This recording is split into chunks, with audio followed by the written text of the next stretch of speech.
Сәлем достар. Бүгін біз сату адамдарына, барлық бизнес пен кәсіппен айналысатын адамдарға ең ыңғайлы WhatsApp, әсіресе WhatsApp'та жұмыс істейтін кісілерге ыңғайлы жолы, яғни бизнес WhatsApp'ты түсіндірмекшімін. Бизнес WhatsApp бұл WhatsApp'қа қосымша приложение Play Market'тен басып аласыздар. Бұл жерде бизнес WhatsApp'ты басып алған кезде басқа номермен тіркеу керек.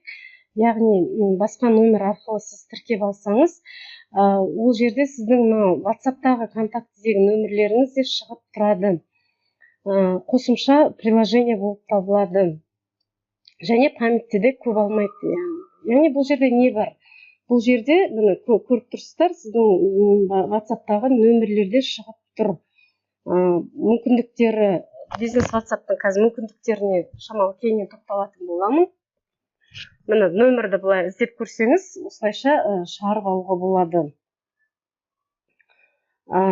Бизнес WhatsApp'тың мүмкіндігі, мысалы сіздің настройка деген жерге кіріп, өзіңіздің настройка бизнес аккаунтқа кіріп, бұл жерде профильге кіріп, бүкіл өзіңіз туралы мәліметті қалдыруға болады. Мысалы мен бір кісінікін алдым да, бизнес аккаунтын. Осы жерде мысалы өзіңіз туралы сілтеме, YouTube-қа сілтеме, сайтқа сілтеме, тағы басқа сілтемелерді бәрін тіркеп қоюға болады. Сонымен қатар, мысалы бұл жерде жаңағы күнтізбеңізді, жұмыс уақытыңызды, қай уақыттан қай уақытқа дейін жұмыс жасайсыз, оны да көрсетуге болады бизнес WhatsApp-тан. Көрдіңіздер ме? Яғни бұл жерде біраз нәрселер бар. Одан кейінгі мысалы статистика деген жерге кіріп, жіберілген хабарламалар, жеткен хабарлама, оқылған хабарлама, осының бәрін көріп отыруыңызға болады. Келесі, мысалы осындай функциялар бар, жаңағы настройкасына нет на месте деген жерге кіріп, осыны қосып қоятын болсаңыз, любой кез келген хабарламаны жазып қоюға болады. Мысалы мен қазір орында жоқпын, кез келген сұрақты қоя беріңіз, қолым босағанда жауап беремін. Болмаса сізге қандай товардың қандай сипаттамасы керек дегенде түрлі сұрақтарды, жауаптарды жазып қоюыңызға болады. Автоматты түрде жауап бере береді. Приветственное сообщение да сондай, яғни кез келген сообщениені жазып қоюыңызға болады. Автоматты түрде жіберуге болады осылайша. Көрдіңіздер ме? Қосып өшіру арқылы. Одан кейінгі ең қызық әрі тартымды жері бизнес WhatsApp-тың быстрые ответы. Сөз жер сізге өте көп көмек болады. Сызықша тұр ғой. Осы сызықша арқылы сіздер жаңағы кез келген реквизитті, кез келген сілтеме, барлық нәрселерді енгізіп қоюыңызға болады. Автоматты түрде сызықшаны теру арқылы таңдап аласыз да жібере бересіз. Кез келген хабарламаны, сіз мысалы WhatsApp-та сіз копировать етіп, Telegram-нан болмаса басқа чаттан копировать етіп сөйтіп отыратын едіңіз, бұл жерде бәрі автоматты түрде бірінен кейін бір қалаған нәрсеңізді жібере беруге болады. Сонымен қатар бизнес WhatsApp-тың тағы бір мүмкіндігі, бұл көріп тұрсыздар ма, көк қызыл болып белгіленіп тұр ғой, бұл ярлыки деп аталады. Яғни ярлыки деген бұл клиенттің қандай состояниеде тұрған жағдайын көрсетеді. Мысалы қараңыз, ярлык чата деген жерге кіресіздер да, ярлык чата, осыған мысалы осы жерде осы қандай клиент, жаңа клиент, қазақша жазып қоюға да болады, аударып, жаңа клиент, жаңа заказ, жаңа төлем, төлемді күту деген сияқты. Мысалы орысша кете береді. Осылайша сіз түстер беріп қоясыз, әр клиентке сіз әр этабында өзгертіп отырсаңыз болады. Жаңа клиент болады, одан кейін төлем жасағысы клиент, мысалы отказ берген клиент, сол сияқты көрсетіп отыруға болады. Көрдіңіздер ме? Өте ыңғайлы, осы функция маған өте ұнады.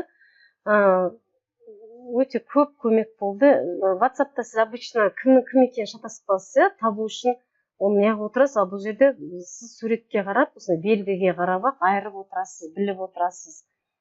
Одан кейінгі жаңағы ярлыки деген жерге кіріп, мысалы жаңа клиент қаншау, жаңа төлемнің қаншау екені, қанша адам төлем күтіп отқаныңыз бәрін көріп отыруыңызға болады. Мини CRM-ка дейді бұны, яғни мини CRM-ка, бүкіл анализді мини CRM-ка.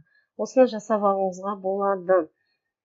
Мысалы енді кез келген контактыны, мысалы көрдіңіздер ма, міне новый заказ деп осылай жоғарыға шығып закрепить етіп қоюыңызға болады. Открепить етуге де болады. Осындай тәсілдерді жасауға болады.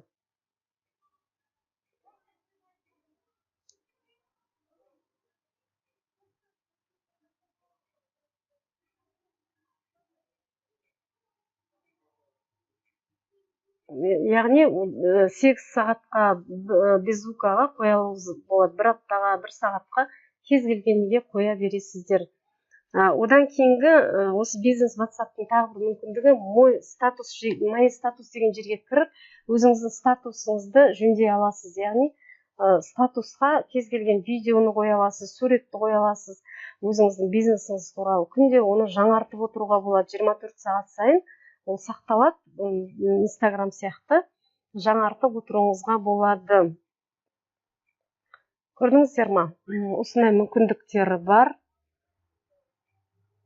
Осындай керемет мүмкіндіктері бар. Суреттерді қоюыңызға болады. Сіздің статустарыңыздағы приватность кім көреді, кім көрмейді, оны да жасауға болады. Блокировка жасауға болады. Прямой эфирге, суретке түсіруге болады. Мысалы, тұрған жеріңізден прямо түсіріп, бизнес WhatsApp-қа жіберуіңізге болады. Міне мен осындай бизнесім, осындай товарым, осындай деген сияқты, қызмет түрім осындай деген сияқты. Сонда адамдар сіз прямой статусыңызды көріп отырады. Статусқа өзіңіздің жазуыңызға болады, мысалы, акция, жеңілдік, осындай түрі бар деген сияқты түрлерді жазуыңызға болады. Яғни кез келген хабарламаны бизнес аккаунтыңызға кіргізуге болады. Осындай мүмкіншіліктері бар. Приватный статусқа кіріп, жаңағы кімге приватный спас, контактыларыңызға ма, басқа адамдарға ма, оны да жасауға болады.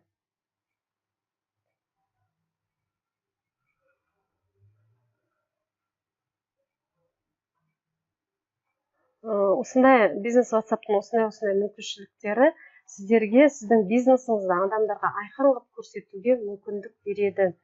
Осы айқын қылып көрсету арқылы адамдар сізге бірден сеніп төлемін жасайды. Және тағы бір ескертетін жайт, жаңа быстрые ответы осы жерге міне көрдіңіздер ме?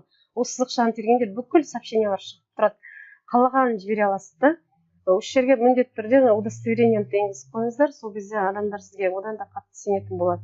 Яғни палочканы теру арқылы сіздер жаңағы кез келген сообщениені тауып аласыз да жібере бересіз автоматты түрде. Осындай мүмкіншіліктері бар. Қолданып көріңіздер, сіздерге көмектеседі деп ойлаймын, себебі өзіме көмектесті. Өзім бір ай бойы зерттедім осы бизнес WhatsApp-ты. Және сіздерге сату адамдарына, барлық бизнесмендерге, кәсіпкерлерге оңай жолын осылайша бір кішкентай болса да, аз болса да осындай бір жол барына көзіміз жетті.